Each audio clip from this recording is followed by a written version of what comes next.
To download VMware Workstation Pro, the first thing that we have to do is sign up for an account. So we're going to go ahead and do that right now by registering.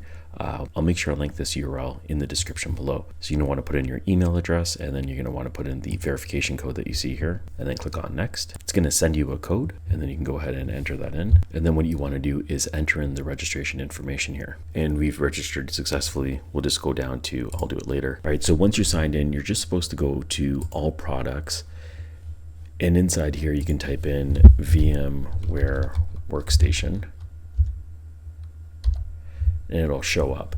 Now, when you select product details, you might notice that there's nothing in here for some reason. Anyways, when I went through the support page, they actually have a very specific link for the free version. So I'll make sure I link this in the description below.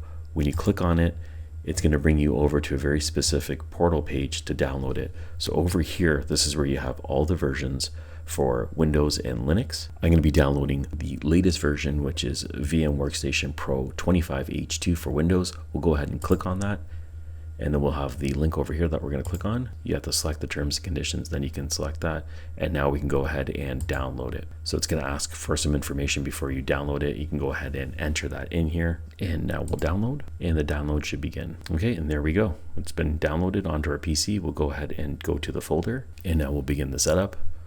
I typically like to run as administrator. Okay, and now we have the setup wizard. Just going to minimize this. We'll click on next, and then we have the end user license agreement, and we'll click on next, and we'll next our way through and install. All right, so the installation is now complete. We'll click on finish, and over here on our desktop, we have the VMware Workstation Pro icon.